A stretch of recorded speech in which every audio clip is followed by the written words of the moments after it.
Bismillahirrahmanirrahim. Assalamualaikum warahmatullahi wabarakatuh. Selamat pagi dan salam sejahtera untuk kita semua ya. Alhamdulillah ya pagi ini kita masih bisa bertemu dalam edisi Ramadan ya.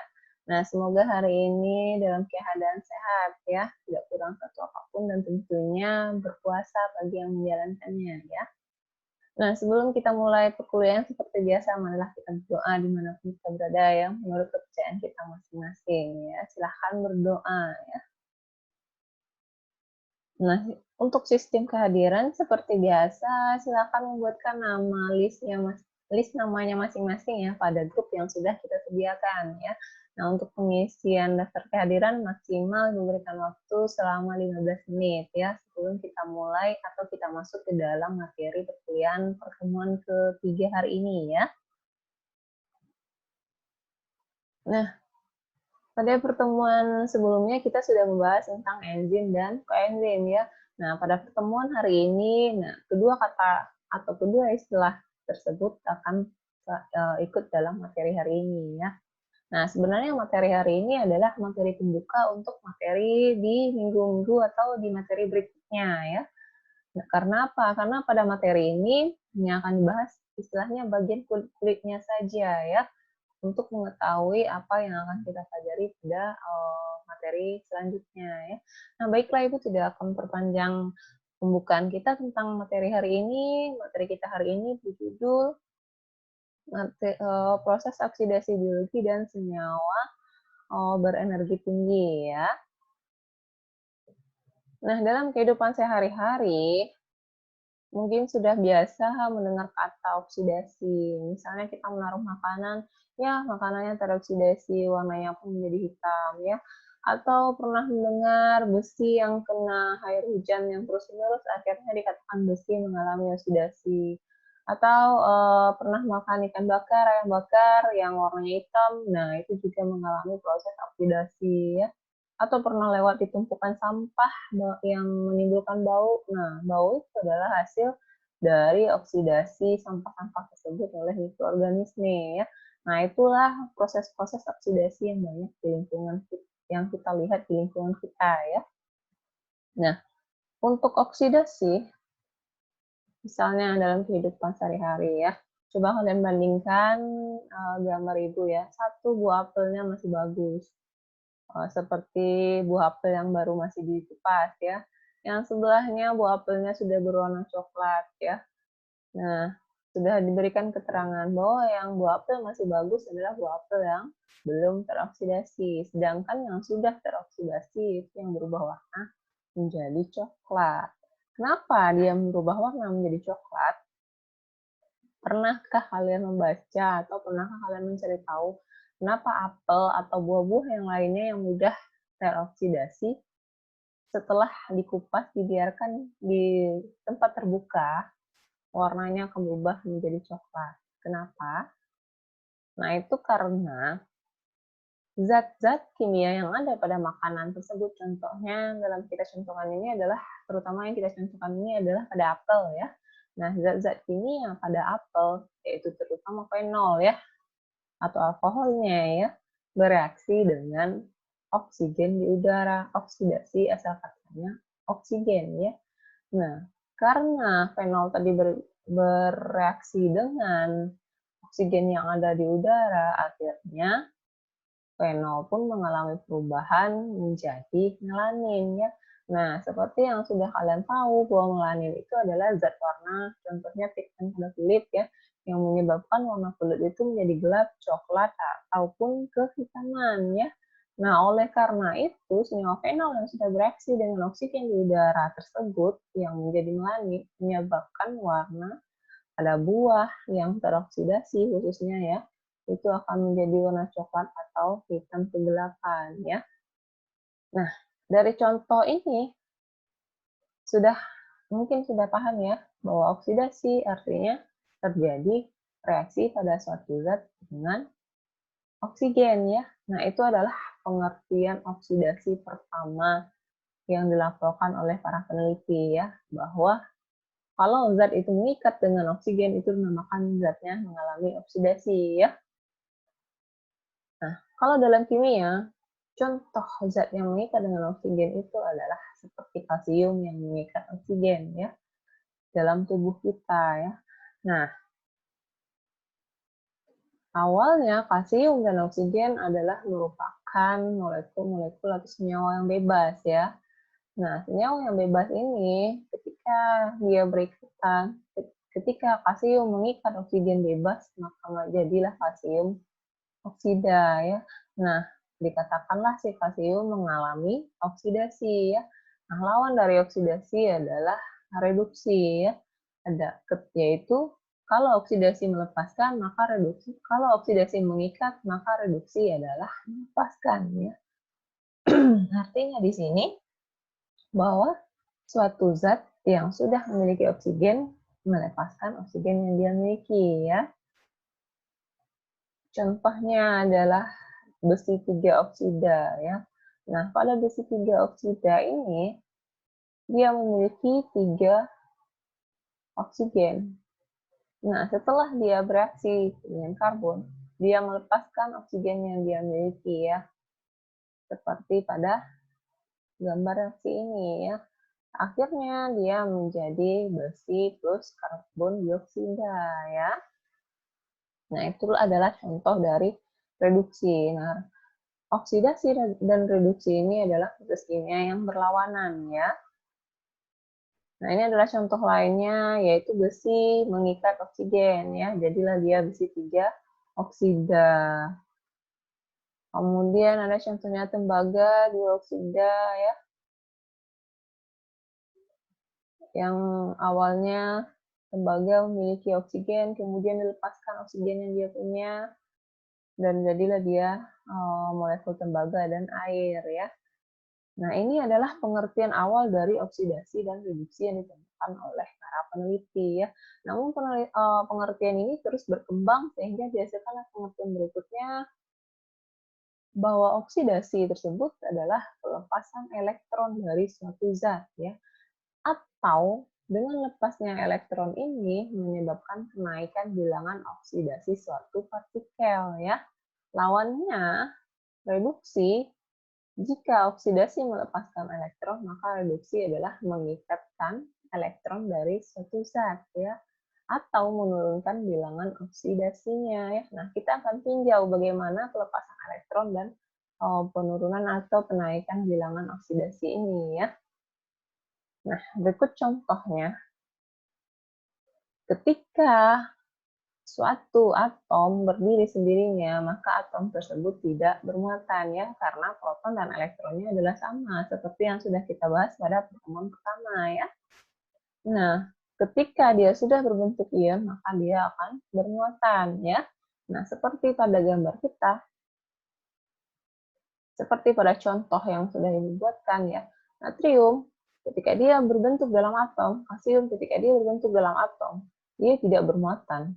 Ketika dia melepaskan elektron terluarnya supaya dia bermuatan dan stabil, maka dia akan menjadi bermuatan ya. Nah, mungkin sudah banyak yang tahu ya, natrium itu pasti muatannya adalah ion positif, kalsium juga ion positif ya. Nah, itulah yang dikatakan bahwa dan dikatakanlah di sini bahwa natrium mengalami oksidasi ya, karena dia melepaskan satu elektron terluarnya, sehingga dia menjadi ion natrium yang stabil ya. Begitu juga dengan kalsium ya.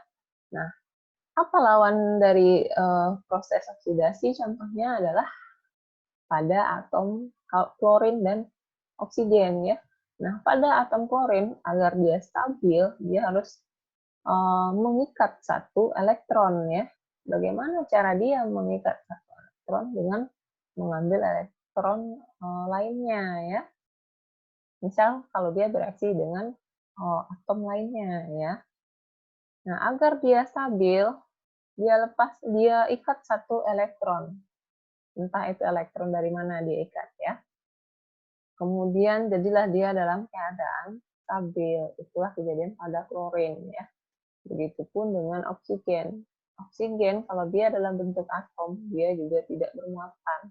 Namun ketika dia mengikat dua elektron, maka dia akan lebih stabil dan dia juga menjadi bermuatan ya. Nah, itulah pengertian oksidasi. Yang kedua yaitu dia melepaskan elektron dari satu zat, atau reduksi yang kedua adalah mengikat elektron dari satu zat. Nah, kemudian pengertian yang ketiga adalah tentang kejadian oksidasi dan reduksi ini penaikan dan penurunan biloxnya ya, atau bilangan oksidasinya ya. Nah, penaikan dan penurunan bilox ini maksudnya adalah ketika suatu unsur dalam berbentuk atom dia tidak bermuatan. Artinya dia muatannya adalah 0 ya. Ketika dia teroksidasi atau tereduksi, dia menjadi bermuatan. Apakah muatannya positif atau muatannya negatif ya. Nah, biasanya untuk atom yang biasanya atom bisa mengalami oksidasi dan reduksi ya.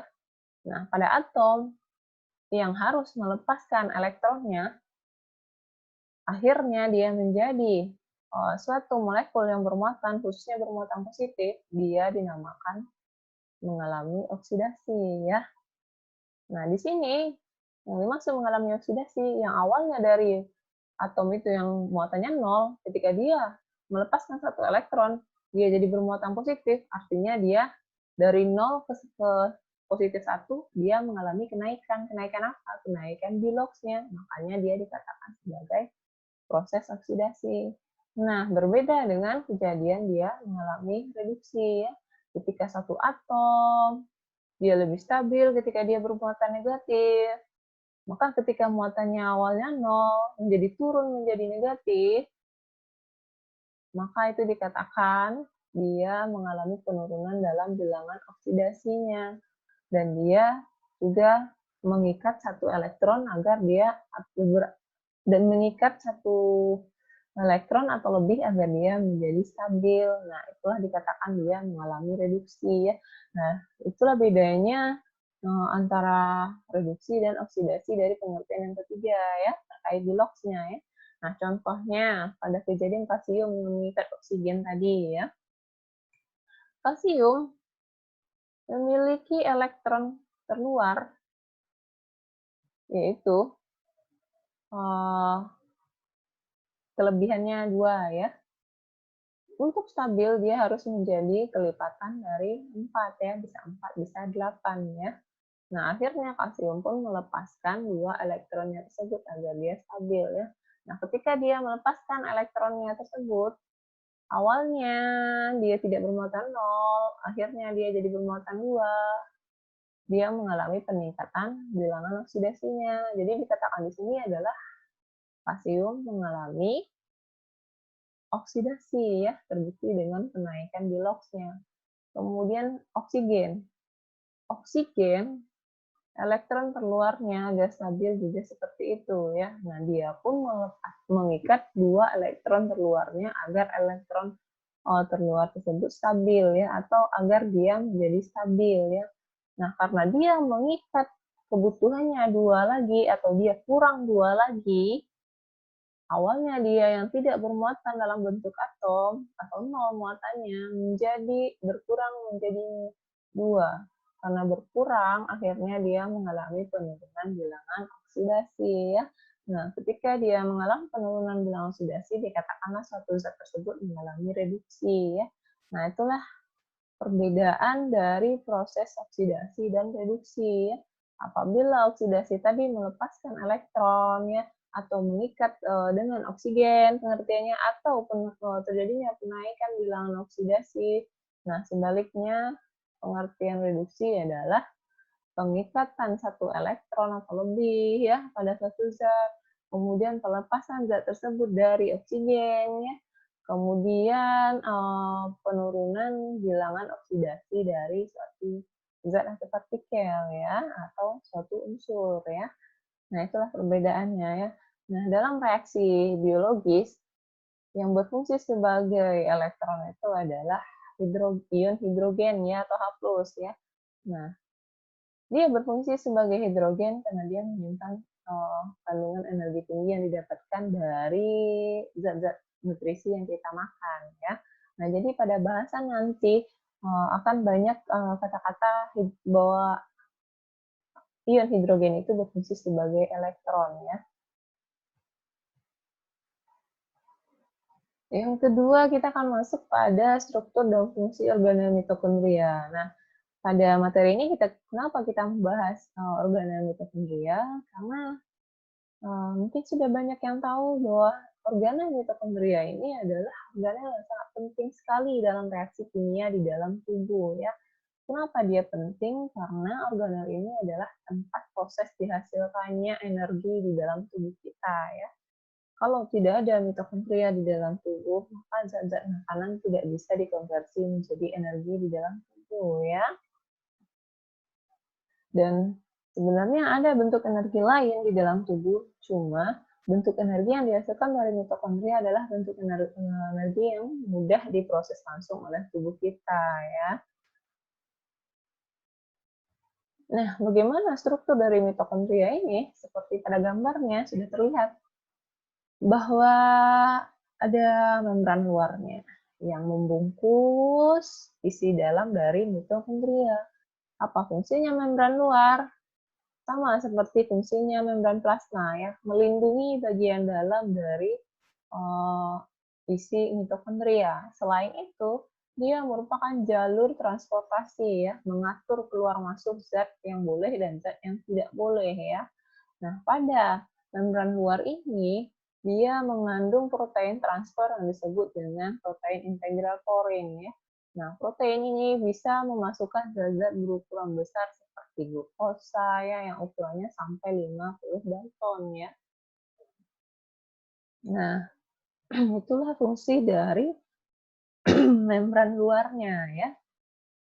Nah, membran luar sama seperti membran plasma. Dia selain dibangun oleh protein integral, dia juga dibangun oleh struktur yang disebut dengan fosfolipid ya. Yang bilayer ya, yang menghadap ke dalam dan juga menghadap ke organel sel ya, atau ke sitoplasmanya ya. Nah, proporsi kandungan dari fosfolipid dan protein yang membangun dari struktur membran luar ini persentasenya 50% banding 50%. Artinya struktur yang membangun membran luar dari mitokondria ini adalah 50% fosfolipid dan 50% protein ya. Kemudian masuk yang agak ke dalamnya disebut dengan membran plasma ya. Membran dalam dari mitokondrianya ya. Nah, membran dalam mitokondrianya ini yang berfungsi sebagai untuk transport dari elektron-elektron yang sudah diproses melalui zat-zat makanan yang sudah masuk ke dalam mitokondria ya. Nah, pada membran dalam dari mitokondria ini terjadi proses transfer elektron ini yang didapatkan dari proses Dough-Krebs ya atau siklus Krebs yang terjadi pada matriks mitokondrianya ya. Nah, di tengah ini adalah matriks mitokondria ya. Nah, pada membran dalam dari mitokondria ini terdapat proporsi fosfolipid dan protein yang membangunnya 80% dibanding 20%. 80%-nya adalah fosfolipid yang membangunnya, kemudian 20%-nya adalah protein transportnya ya atau protein integralnya ya. Nah, protein integral yang terdapat pada membran dalam dari mitokondria berupa DNH, berupa NADH dehidrogenase ya, suksinat dehidrogenase, sitokrom ya, dan juga ada ATP sintase ya. Nah, beberapa buku mengatakan bahwa ATP sintase ini juga terdapat dalam matriks mitokondrianya ya. Nah, kemudian masuk ke arah agak dalam itu dikatakan krista ya. Krista adalah lekukan-lekukan ke dalam dari membran dalam mitokondria ya. Apa fungsinya? Fungsinya untuk terjadinya fosforilasi dari mitokondria fosforilasi oksidatif dari proses pembentukan energi ya. Dan yang terakhir adalah matriks. Matriks ini adalah tempat terjadinya siklus Krebs ya. Selain itu matriks juga tempat terdapatnya DNA dari mitokondria ya yang mengkode pembentukan protein-protein tertentu di mitokondria. Kemudian terdapat granula dan terdapat ribosom yang berguna untuk membantu sintesis protein di mitokondria ini ya. Jadi DNA tidak hanya terdapat pada nukleusnya ya, namun DNA juga terdapat pada mitokondria atau disebut juga dengan mtDNA ya atau DNA MT ya. Nah, kemudian apa peran enzim dan koenzim serta logam dalam proses oksidasi biologi? Nah, oksidasi biologi ini sendiri adalah oksidasi yang terjadi pada makhluk hidup ya, khususnya kita sebagai manusia perwakilannya ya. Yang pertama kita harus mengetahui terlebih dahulu apa sih yang dimaksud dengan oksidasi biologi. Kalau sebelumnya kita hanya mempelajari tentang atau sebelumnya Ibu sudah menjelaskan tentang oksidasi, sekarang kita akan lihat oksidasi biologi ya. Oksidasi biologi secara ilmu biologi atau medis dikatakan adalah proses penggabungan semua zat makanan yang dimakan ya. Baik itu zat makanannya adalah karbohidrat, lemak, protein ya. Dengan oksigen ya. Itu adalah pengertian oksidasi ya pada umumnya. Kemudian dengan oksigen yang ada di dalam tubuh ya. Hasilnya apa? Hasilnya berupa energi dalam bentuk ATP, kemudian berupa sisanya air, dan juga sisa pembuangannya adalah karbon dioksida ya. Nah, itu adalah pengertian proses oksidasi biologi dari pengertian medis atau biologinya ya.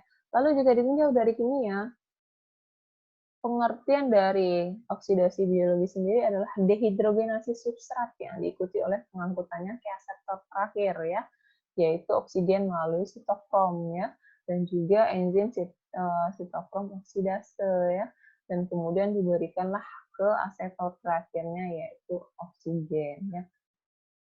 Nah, ini adalah pengertian lebih lengkapnya ya kalau dikaji secara kimianya ya. Nah, dehidrogenase kehilangan ya kehilangan hidrogen ya. Artinya secara kimia pengertian dari oksidasi biologi ini adalah setiap prosesnya selalu terjadi pelepasan hidrogen ya. Nah, seperti yang sudah Ibu kaji tadi bahwa hidrogen dalam proses oksidasi biologi disebut juga sebagai elektron ya. Nah, pengertian secara kimia dehidrogenase substrat kemudian diberikan sampai ke aseptor terakhirnya oksigen, itu merupakan pengertian proses respirasi yang terjadi di dalam sel ya, sehingga disebut dia sebagai respirasi seluler ya. Nah, beberapa contoh dari gambar siklus ini Bu ambil adalah siklus Krebs ya. Dapat terlihat beberapa pelepasan hidrogen khususnya dehidrogenase ini ya, atau proses penggabungan makanan dengan oksigen yang ada dalam tubuh kita ya. Nah, kita tinjau secara kimia. Apa sih yang dimaksud dehidrogenase? Nah, ini adalah contoh dari dehidrogenase yang Ibu maksudkan ya. Nah, lihat di sini bahwa atom H-nya ditandai pada isositrat ya. Nah, ketika dia bereaksi untuk menjadi alfa ketoglutarat, dia lepaskanlah oksigennya ini, atau dikurangkanlah jumlah oksigennya ini dari substrat ini. Dia lepaskan hidrogennya maksudnya.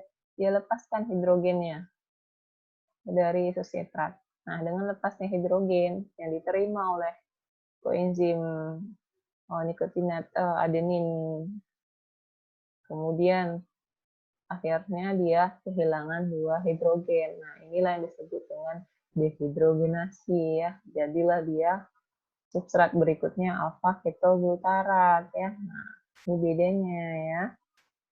Nah, begitupun reaksi-reaksi yang lainnya yang kehilangan hidrogen. Nah, itu disebut dengan proses dehidrogenasi itu disebut dengan proses oksidasi biologi ya. Nah, urutan proses oksidasi biologi di dalam suatu makhluk hidup atau dalam biologis yang hidup ya. Pertama adalah tentu adanya substrat ya. Nah, substrat di sini biasanya yang masuk adalah berupa biasanya ya, berupa glukosa ya. Nah, kemudian substrat diberikan kepada atau berikatan dengan keenzimnya yaitu nikotinamida dinukleotida ya atau yang sudah kita sebut sebagai NAD ya. Kemudian nikotina dinukleotida yang sebagai penerima elektron hidrogen ini kemudian akan mengirimkan elektronnya itu ke nikotinamida dinukleat fosfat ya, diterimalah sama nikotina dinukleat fosfat ya. Nah, untuk nikotina dinukleat fosfat itu jarang sekali kita dengar dalam respirasi seluler ya. Namun yang sering kita dengar adalah NAD dan FAD ya. Setelah itu akan dikirim ke FAD ya. Dari FAD akan dikirim ke sebelumnya akan dikirim ke ubiquinon ya. Dari ubiquinon akan dikirim ke sitokrom ya. Nah, dari sitokrom akan disampaikan ke elektron terakhirnya yang ke penerima elektron terakhirnya yaitu oksigen. Nah, dari oksigen inilah kemudian akan terbentuk energi ya di proses akhirnya.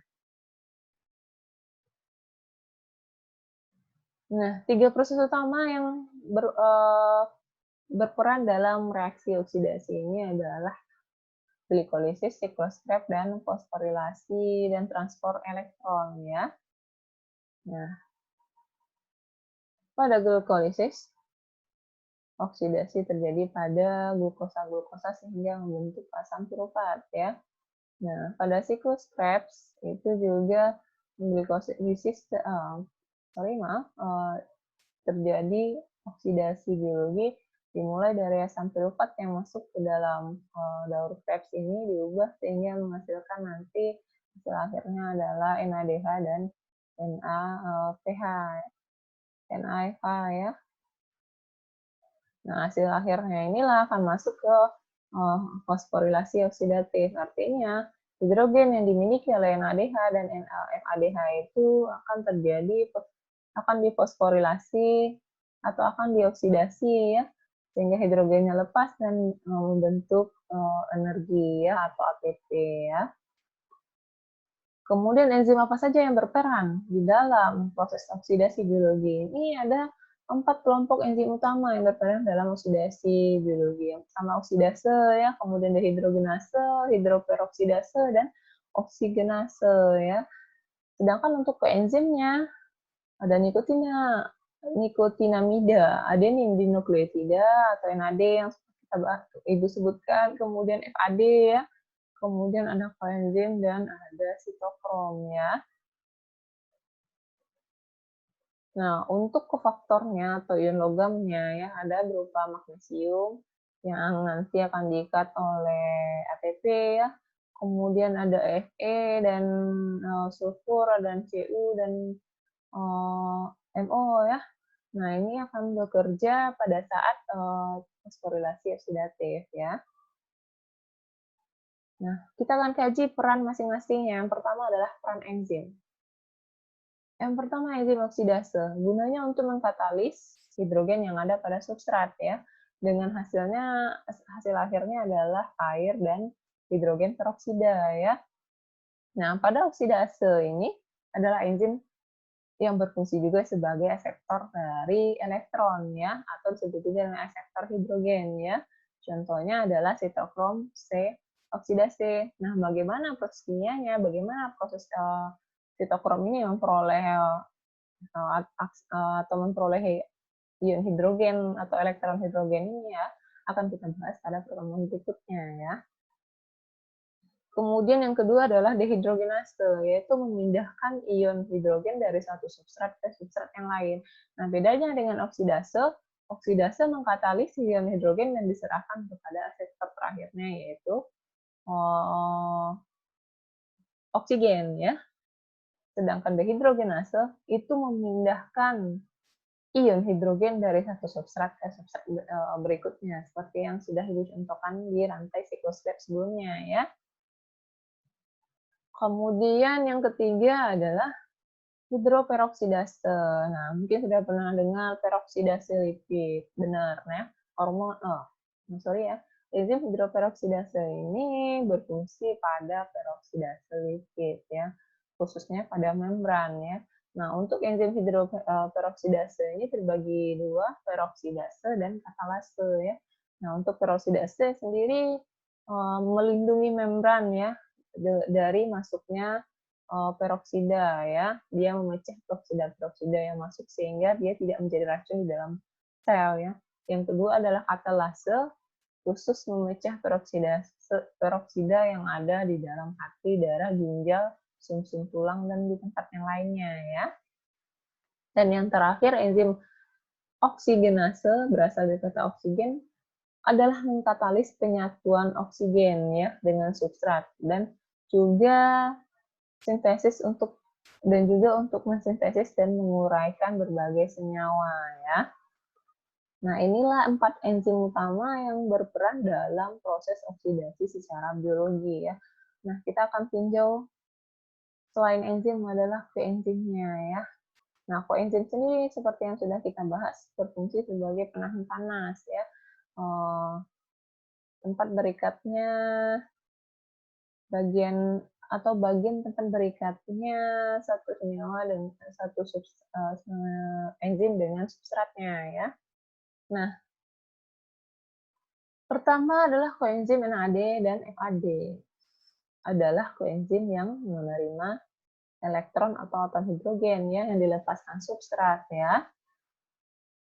Contohnya di sini adalah hidrogen yang dilepaskan dari isositrat, dari asam isositrat ya, diterima oleh NAD. Jadilah NAD sebagai koenzim yang menerima elektron tadi ya, jadilah dia NADH.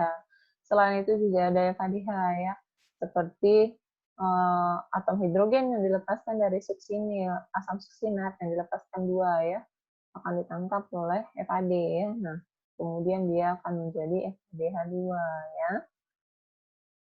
Yang kedua koenzimnya adalah koenzim Q ya, atau ubiquinon ya, yaitu mengumpulkan ekuivalen produksi ya dari NADH dehidrogenase dan flavin pengikat dehidrogenase ya. Seperti pada gambar ya. Ekuivalen itu adalah molekul yang hampir sama ya, seperti pada gambar ini. Ekuivalen reduksi kehilangan yang reduksi artinya dia yang mengalami penambahan elektron ya. Nah, lihat ubiquinon itu ekuivalen dengan reduksinya ubiquinol ya. Kemudian koenzim yang berikutnya adalah sitokrom ya, sitokrom B, C, dan A ya. Nah, sitokrom fungsinya adalah mengikat elektron dan menyampaikannya ke sitokrom yang lainnya sampai diterima oleh efektor elektron terakhir ya, yaitu oksigen ya. Nah, untuk bentuk sitokrom itu ada 3 sitokrom B, C, dan A ya. Nah, ini adalah sitokrom B yang berfungsi menerima elektron dari NADH dehidrogenase. Kemudian ini adalah sitokrom C yang berfungsi menerima elektron hidrogen dari sitokrom B. Kemudian dan ini adalah sitokrom A ya. Nah, uniknya pada sitokrom A dia memiliki 2 gugus heme atau 2 ion besinya ya. Karena ion besi terikat pada heme ya, heme darah ya. Nah, kemudian selain peran enzim dan koenzim, ada juga peran berupa logamnya atau disebut juga dengan faktornya ya.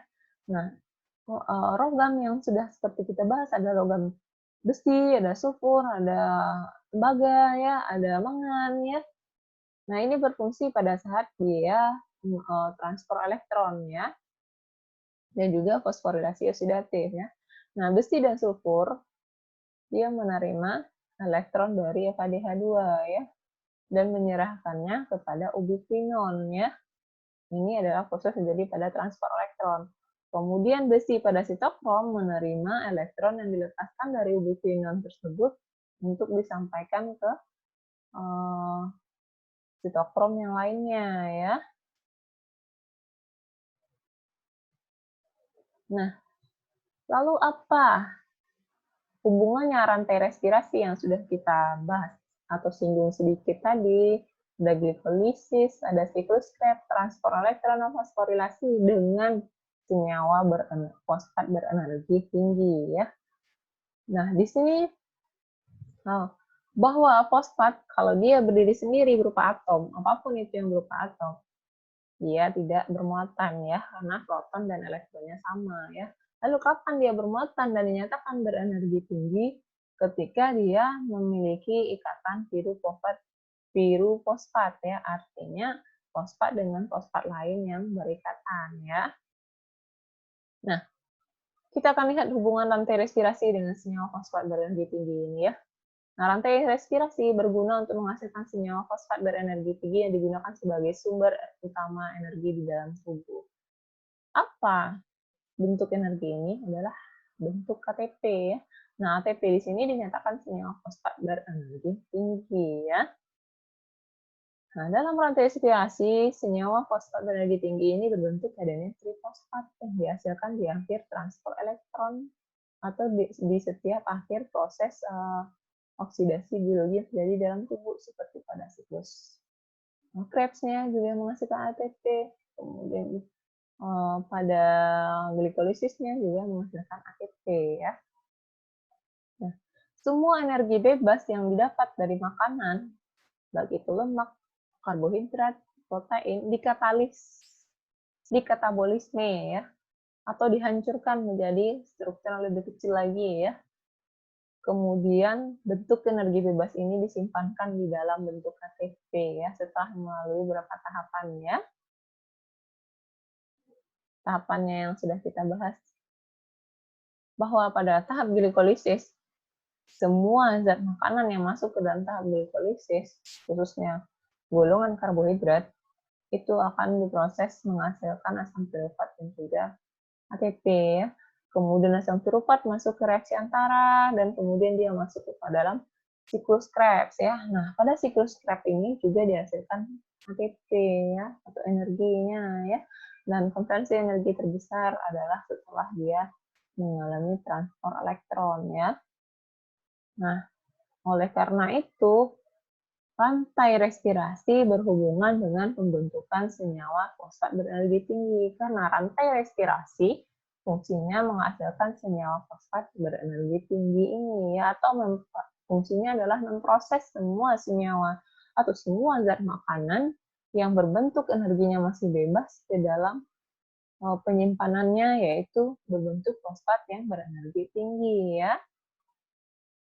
Nah, dalam setiap rantai respirasi menghasilkan senyawa fosfat berenergi tinggi yang berbentuk ATP dengan jumlah 38 ATP dalam setiap sekali proses metabolisme karbohidrat ini ya. Atau dalam sekali proses rantai respirasi ya. Kemudian kita akan lihat struktur dari senyawa fosfat berenergi tinggi ini. Struktur dari senyawa fosfat berenergi tinggi yang berupa ATP terdiri dari basa adenin, gula ribosa, dan 3 molekul fosfatnya ya. Awalnya Lipton menggunakan istilah fosfat yang ada ikatannya yang menunjukkan sebagai fosfat yang berenergi tinggi ya.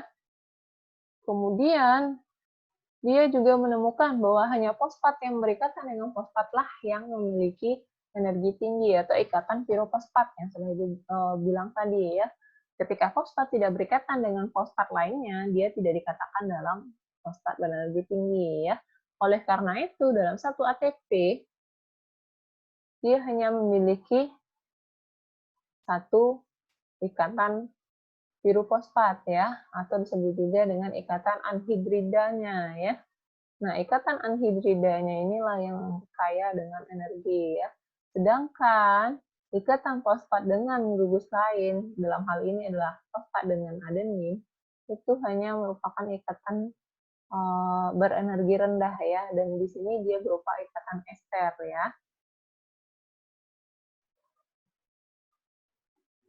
Jadi dalam sebuah fosfat mengandung 2 fosfat berenergi. Jadi dalam sebuah ATP dia hanya mengandung 2 fosfat yang berenergi tinggi ya. Sedangkan ya, jika kita contohkan dia dalam ADP hanya memiliki 1 fosfat berenergi tinggi, dan pada AMP dia tidak memiliki fosfat berenergi tinggi ya. Artinya pada AMP atau adenin monofosfat dia hanya memiliki energi biasa saja ya. Nah, ini adalah rumus kimia fosfat. Ketika fosfat dengan fosfat membentuk ikatan anhidridanya atau ikatan pirofosfatnya, maka itulah dikatakan fosfat dalam bentuk yang berenergi tinggi. Sedangkan jika fosfat berikatan dengan senyawa lain, selain ikatan pirofosfat atau ikatan anhidrida, maka dikatakan fosfatnya berenergi rendah ya. Kita tinjau masing-masing yang ada ikatan fosfat yang ada di dalam tubuh. Pertama, ATP yang sudah Ibu katakan bahwa dia memiliki 2 fosfat berenergi tinggi karena dia memiliki 1 ikatan pirofosfatnya ya. Kemudian pada ADP, adenin difosfat, dia hanya memiliki 1 ikatan pirofosfatnya ya. Akhirnya dikatakanlah dia hanya memiliki 1 senyawa fosfat yang berenergi tinggi.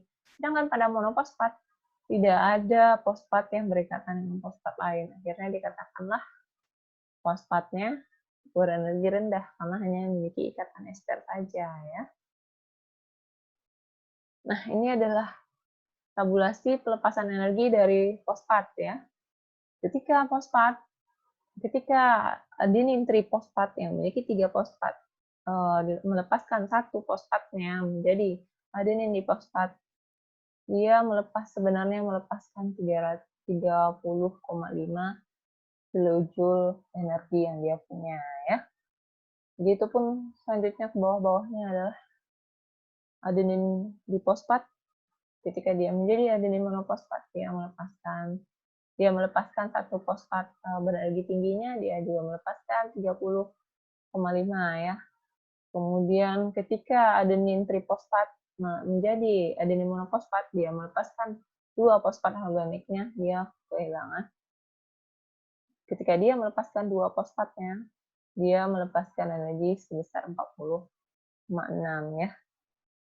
Nah, itulah penelitian-penelitian pendahulu yang menyatakan bahwa ketika fosfat melepaskan ikatan fosfatnya, maka si senyawa yang memiliki gugus fosfat tersebut mengalami pembebasan energi ya, atau pelepasan energi. Nah, senyawa lain yang mengandung gugus fosfat berenergi tinggi ini adalah kreatin fosfat dan fosfoarginin ya.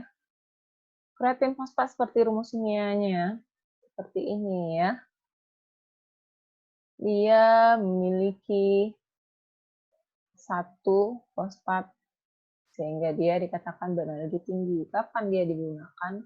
Ketika benar-benar dibutuhkan ya. Nah, kreatin fosfat ini adalah simpanan energi fosfat berenergi tinggi yang terdapat pada otot ya. Nah, ketika otot beraktivitas yang memerlukan energi tinggi sementara ATP yang dihasilkan sudah habis, maka kreatin fosfat dapat dikonversikan untuk menjadi ATP yang diperlukan oleh otot kita ya. Nah, sementara itu fosfoarginin adalah simpanan bentuk energi yang terdapat pada otot invertebrata ya.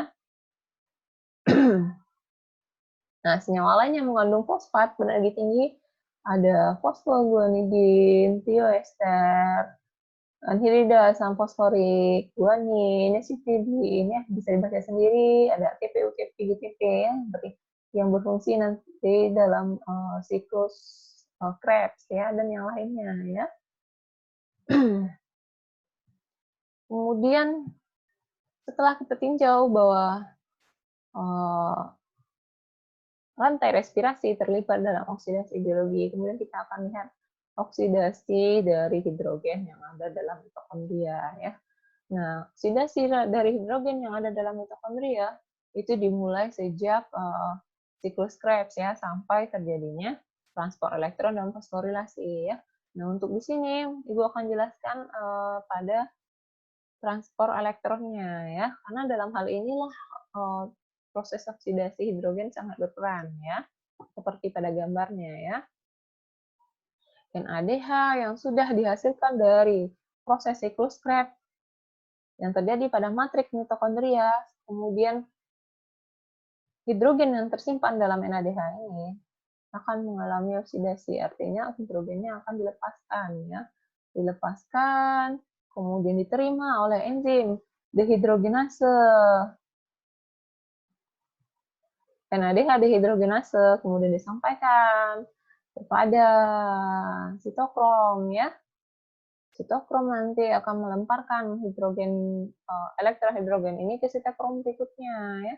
Dari sitokrom B, kemudian ke sitokrom C dan masuk ke sitokrom A ya. Nah, dari sitokrom A inilah kemudian akan dilemparkan diproses dengan enzim ATP sintase ya, sehingga menghasilkanlah terakhir dia akan menghasilkan berupa ATP ya. Nah, oksidasi hidrogen dalam mitokondria terjadi untuk melepaskan elektronnya yang tersimpan sehingga menghasilkan energi ya. Elektron yang tersimpan ini dalam bentuk apa? Dalam bentuk NADH dan FADH2 ya. Kemudian oksidasi hidrogen dalam mitokondria terjadi pada tahapan siklus Krebs dan transport elektron ya. Kemudian oksidasi hidrogen pertama kali terjadi pada matriks mitokondrianya ya, yaitu pada siklus Krebs yang diterima oleh NAD dan FAD sehingga dia menjadi NADH dan FADH2 ya. Kemudian oksidasi hidrogen di mitokondria berakhir ketika hidrogen sudah diterima oleh aseptor terakhirnya, yaitu oksigen ya. Nah, sekian materi kita tentang pengenalan senyawa fosfat berenergi tinggi dan juga oksidasi secara biologi ya. Nah, ini adalah pembuka untuk perkuliahan selanjutnya ya. Dan Ibu mohon maaf atas kesalahan dan kurang yang terjadi pada saat penyampaian materi ini ya. Dan juga terima kasih atas perhatiannya. Dan terakhir marilah kita ucapkan alhamdulillahirrahmanirrahim ya. Nah, pesan Ibu tetap jaga kesehatan, jaga jarak ya, dimanapun berada ya, tetap selalu jaga ibadahnya juga ya. Dan selalu ikuti semua arahan dari pemerintah ya. Semoga mari kita doakan bersama-sama ya, semoga pandemi ini cepat berakhir sehingga kita bisa melaksanakan perkuliahan bertatap muka ya dan beraktivitas normal seperti hari-hari biasanya ya. Nah, sekian dari Ibu, terima kasih atas perhatiannya. Ibu akhiri, wabillahi taufik wal hidayah. Assalamualaikum warahmatullahi wabarakatuh.